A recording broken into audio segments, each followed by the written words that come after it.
بسم اللہ الرحمن الرحیم۔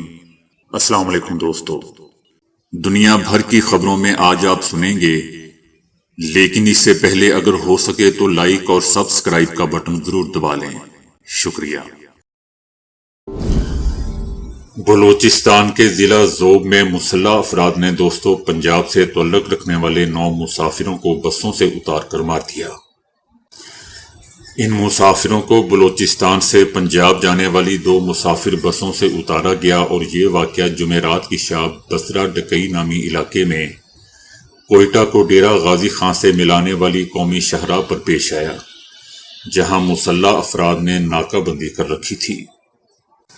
مسلح افراد نے ایک بس سے 2 جبکہ دوسری سے 7 مسافروں کو اتارا اور ایک قریبی نالے میں لے جا کر گولیاں مار دیں۔ ایک مسافر نے بتایا کہ مسلح افراد نے بس میں سوار افراد کے شناختی کارڈ بھی دیکھے۔ اس شخص کا کہنا تھا کہ وہ بس کی آگے والی نشست پر بیٹھا ہوا تھا اور مسلح افراد نے اس کا شناختی کارڈ دیکھ کر اسے چھوڑ دیا۔ مارے جانے والوں میں 2 سکے بھائی عثمان نذیر اور جابر نذیر بھی شامل تھے۔ مارے والے تیسرے بھائی صابر نذیر کو سوشل میڈیا پر وائرل ہونے والی ایک ویڈیو کے مطابق یہ دونوں اپنے والد کے جنازے میں شرکت کے لیے دنیا پر آ رہے تھے کہ راستے میں مار دیے گئے۔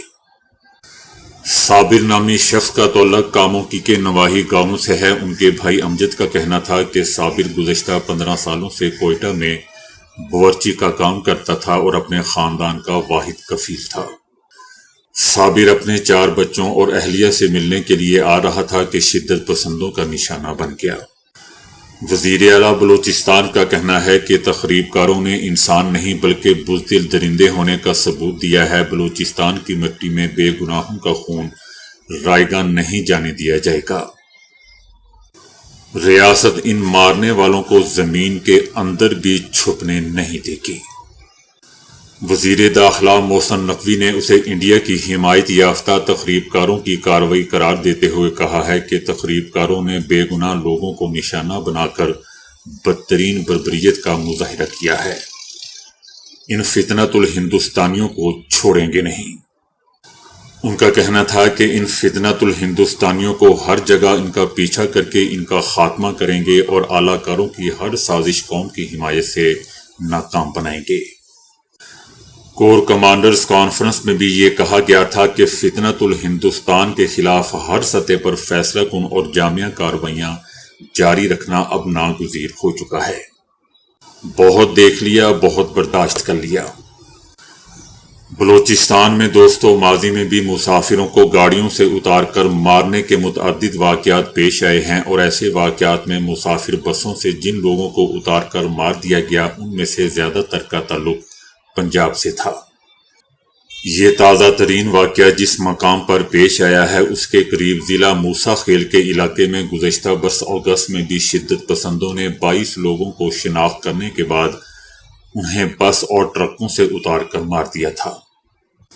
اس سے پہلے بھی اپریل 2024 میں ایسا ہی ایک واقعہ ضلع نوشکی میں پیش آیا تھا، جب ایک مسافر بس سے پنجاب کے شہر منڈی بہاؤدین اور گجرانوالہ سے تعلق رکھنے والے 9 افراد کو اتارا گیا اور فائرنگ کر کے مار دیا گیا۔ نائب وزیر اعظم اسحاق ڈار کا کہنا ہے کہ بھارت نے خود سیز فائر کی درخواست کی۔ بھارت سے military to military ceasefire ٹھیک چل رہا ہے، مگر اس کی سیاسی قیادت سے جنگ بندی ہضم نہیں ہو رہی۔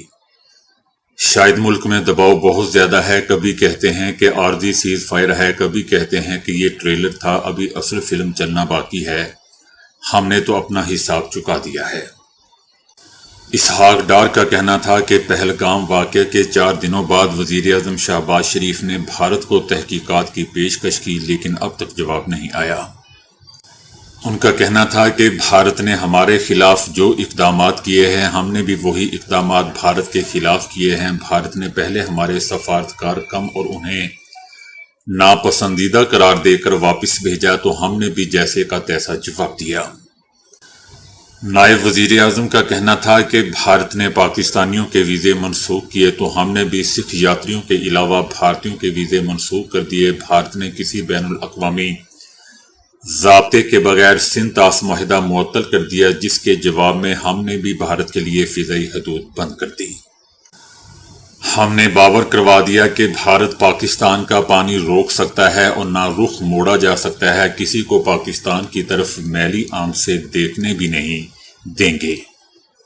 ہاں، اگر اپنی ایک آنکھ بند کر کے وہ دیکھنا چاہتے ہیں تو وہ دیکھ سکتے ہیں۔ نائب وزیر اعظم کا کہنا تھا کہ پہلگام حملے میں پاکستان کا کوئی ہاتھ نہیں ہے، تخریب کاری کے سب سے بڑے متاثر ہم ہیں، ہمارے 80,000 لوگ شہید ہو چکے ہیں، 150 ارب ڈالر کے معاشی نقصانات بھی ہم برداشت کر چکے ہیں۔ وزارت خارجہ کو باور کروا دیا گیا ہے کہ اب روایتی سفارتکاری نہیں ہوگی بلکہ معاشی سفارتکاری ہوگی۔ اب وقت آ چکا ہے کہ ہم معیشت اور 24 کروڑ عوام کی بہتری کے لیے کچھ کام کریں۔ نائب وزیر اعظم کا دوستو یہ بھی کہنا تھا کہ جس پاکستان کو سفارتی طور پر تنہا قرار دیا جاتا تھا، آج وہ 5 کے مقابلے میں 182 ووٹس کی برتری سے 8ویں مرتبہ سلامتی کونسل کا رکن منتخب ہوا ہے۔ نائب وزیر اعظم اسحاق ڈار کا کہنا تھا کہ ہماری پاکستانی پائلٹس کو واضح ہدایت تھی کہ بھارتی طیارے اگر ہماری حدود میں نہ آئیں تو انہیں نشانہ نہ بنایا جائے، لیکن اگر وہ اپنی حدود میں رہ کر پے لوڈ کروائیں تو واپس نہیں جانے دیا جائے، اور ایسا ہی ہم نے کیا، ہمارے پائلٹس نے ایسا ہی کیا۔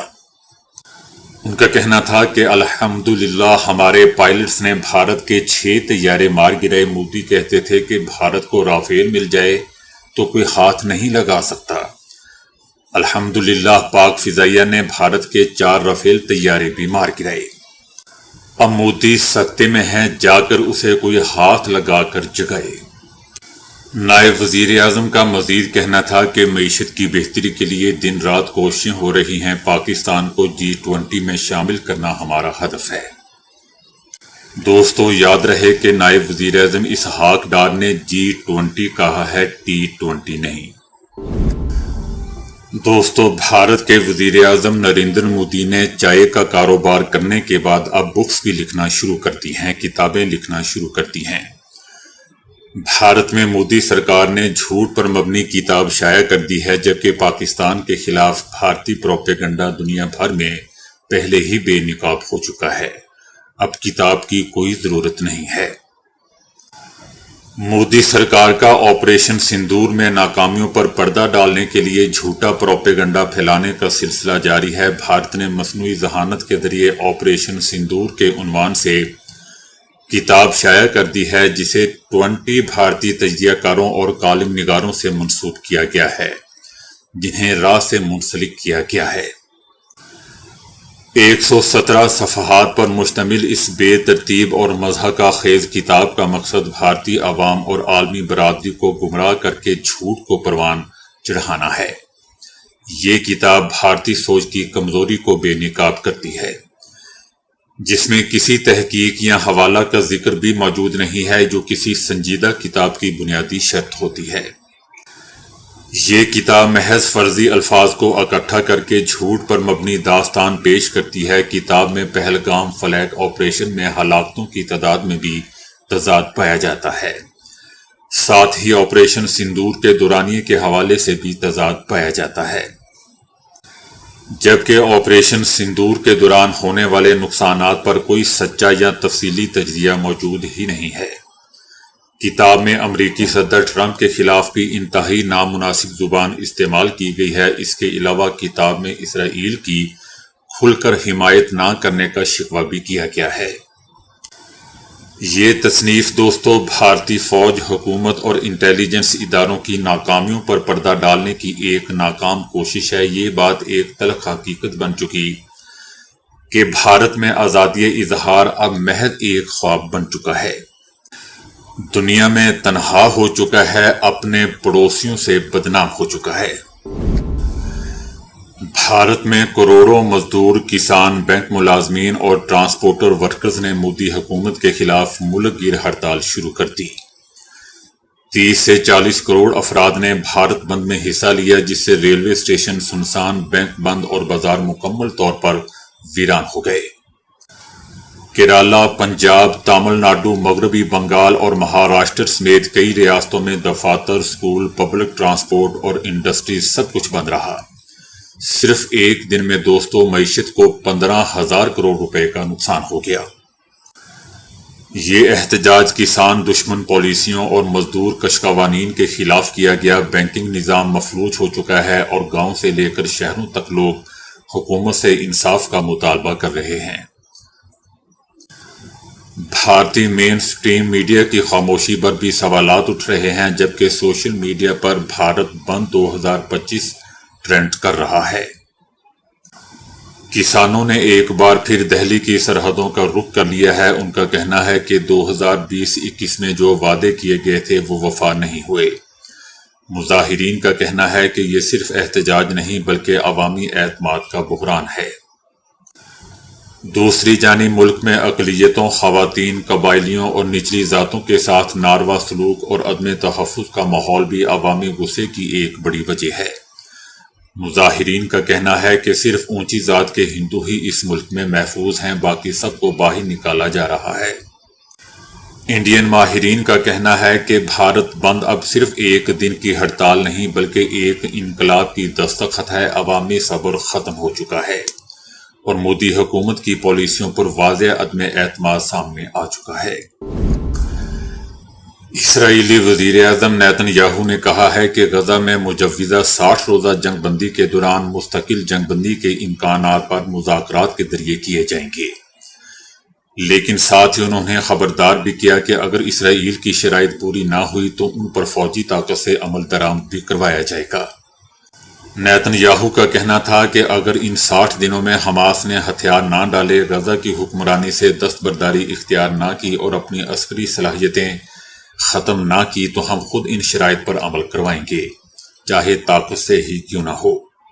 لیکن دوستو، حماس کا پہلے ہی کہنا ہے کہ اگر جنگ بندی ہوگی تو مستقل ہوگی، نہیں تو کچھ نہیں ہوگا، چاہے اسرائیلی وزیر اعظم نیتن یاہو الٹا ہی کیوں نہ لٹک جائے۔ عرب ٹی وی الجزیرہ کی ایک رپورٹ میں بتایا گیا ہے کہ سندھ طاس معاہدے کی یک طرفہ معطلی ممکن ہی نہیں ہے۔ رپورٹ میں بتایا گیا ہے کہ بھارت میں نریندر مودی کی ہندو توا پالیسی نے خطے کو آبی تباہی کی دہلیز پر لا کھڑا کر دیا ہے۔ اس حوالے سے دوستو، الجزیرہ کی تفصیلی رپورٹ میں بھارت کی نااہلی اور محدود صلاحیتوں کا انکشاف کیا گیا ہے۔ الجزیرہ کی رپورٹ میں کہا گیا ہے کہ سندھ طاس معاہدے کی یک طرفہ معطلی ناممکن ہے اور معاہدہ ختم یا تبدیل کرنے کے لیے بھی دونوں ممالک کی رضامندی ضروری ہے۔ بھارت ڈیم بنا کر بھی پانی ذخیرہ نہیں کر سکتا۔ سیلاب کا خطرہ اس کی اپنی ہی آبادی کو تباہ و برباد کر دے گا، بہا کر لے جائے گا، اور بھارت کو اپنی باڈیز پاکستان جا کر اکٹھی کرنی پڑیں گی۔ الجزیرہ میں یہ بھی کہا گیا ہے کہ بھارت کشمیر پر قبضے سے دریاؤں کے پانی پر مکمل کنٹرول چاہتا ہے اور اس کے لیے بھارت پانی کے مسئلے کو دوبارہ سیاست کا حصہ بنا رہا ہے۔ دوستو، یاد رہے کہ Pakistani chief of army staff field marshal پہلے ہی کہہ چکے ہیں، جنرل عاصم منیر پہلے ہی کہہ چکے ہیں کہ پانی کو مودی کا باپ بھی نہیں روک سکتا۔ دبئی کی معروف ایئر لائن اور دبئی ڈیوٹی فری نے دوستو اعلان کیا ہے کہ وہ جلد ہی کرپٹو کرنسی کے ذریعے ادائیگی کی سہولیات متعارف کروانے جا رہے ہیں۔ اس فیصلے کا مقصد نوجوان اور ٹیکنالوجی سے وابستہ صارفین کو بہتر سہولت فراہم کرنا ہے جو ڈیجیٹل کرنسی کو ترجیح دیتے ہیں۔ اس معاہدے کے مطابق صارفین آئندہ سال سے فلائٹس اور ڈیوٹی فری خریداری کے لیے بٹ کوائن، ایتھیریم اور دیگر کرپٹو کرنسی سے ادائیگی کر سکیں گے۔ یہ پیش رفت دوستو اس وقت سامنے آئی ہے جب بٹ کوائن کی قیمت پہلی بار $1,12,000 سے تجاوز کر چکی ہے۔ دبئی پہلے ہی کرپٹو انویسٹمنٹ کے حوالے سے خطے کا سب سے بڑا مرکز بن چکا ہے، جہاں 2024 میں $30 ارب سے زائد کی سرمایہ کاری ہو چکی ہے۔ دبئی لینڈ ڈپارٹمنٹ پہلے ہی ورچوئل ریئل اسٹیٹ میں بلاک چین کو شامل کرنے کے لیے crypto.com سے شراکت کر چکا ہے، اور دبئی کی دوستوں کئی بڑی کمپنیز جیسا کہ ریئل اسٹیٹ اور ٹیلی کام ادارے پہلے ہی کرپٹو کو قبول کر چکے ہیں۔ ایران نے دوستو امریکہ سے دوبارہ مذاکرات کے لیے مشروط آمادگی ظاہر کر دی ہے۔ ایران کا کہنا ہے کہ ہم امریکہ کے ساتھ باہمی احترام کی بنیاد پر مذاکرات شروع کرنے کے لیے آمادہ ہیں۔ تاہم امریکہ کو مذاکرات کے دوران ایران پر حملے نہ کرنے کی ضمانت دینا ہوگی، اور امریکہ غلطیوں کا ازالہ کرے تو مذاکرات دوبارہ شروع ہو سکتے ہیں۔ امریکہ نے ہی مذاکرات توڑ کر کارروائی کا آغاز کیا تھا، اس لیے اب ضروری ہے کہ امریکہ اپنی غلطیوں کی ذمہ داری قبول کرے۔ امریکہ کے حالیہ حملوں سے ایران کی جوہری تنصیبات کو نقصان پہنچا ہے۔ ایران کو جوہری تنصیبات پر نقصان کے تخمینے کے بعد معاوضہ طلب کرنے کا حق بھی حاصل ہے۔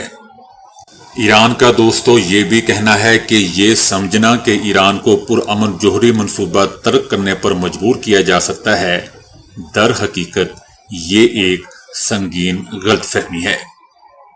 ایرانی جوہری پروگرام ایسا قومی سرمایہ ہے جسے اتنی آسانی سے ختم نہیں کیا جا سکتا اور نہ ہی ختم کرنے دیں گے، اس لیے ان سب چیزوں کا ذہن بنا کر پہلے آنا۔ اداکارہ حمیرہ عسکر کے چچا محمد علی کا کہنا ہے کہ حمیرہ عسکر شوبز میں کام کرنا چاہتی تھی، وہ وہاں خوش تھی، لیکن حمیرہ کے والدین اس فیصلے سے ناخوش تھے۔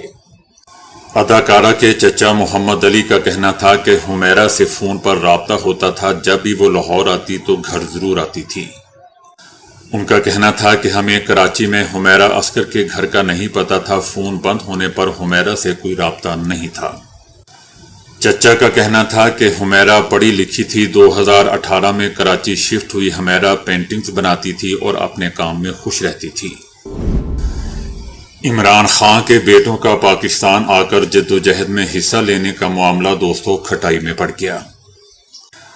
پاکستان میں جاری دھواں دار بحث کرنے والے مکمل لا علم ہے، جبکہ جمائمہ خان نے خوفزدگی کا ٹویٹ جاری کر دیا اور انہیں اپنے بچوں کی سلامتی کے بارے میں تشویش ہو گئی ہے۔ امریکی ویزا حاصل کرنے کے لیے درخواست تاحال دائر نہیں کی گئی ہے اور نہ کسی پروگرام کا اعلان کیا گیا ہے کہ ان کے پاس پاکستان کا پاسپورٹ یا کوئی شناختی کارڈ ہونے کی تصدیق نہیں ہو سکی ہے۔ پاکستان کے ویزے کے لیے لندن ہائی کمیشن سے رابطہ ابھی تک نہیں کیا گیا ہے، ویزا سیکشن درخواست ملنے پر فیصلہ کرے گا۔ گولڈ سمتھ ہاؤس سے ویزے کے لیے ہائی کمیشن سے کوئی رابطہ نہیں کیا گیا ہے، جبکہ امریکہ میں کسی احتجاج یا اجتماع کے لیے کوئی درخواست انتظامیہ کو نہیں ملی ہے۔ اس معاملے کو دوستو آپ ختم ہی سمجھیں۔ تو دوستو ابھی کے لیے اتنا ہی۔ ویڈیو کو لائک اور شیئر کرنے کا بہت بہت شکریہ۔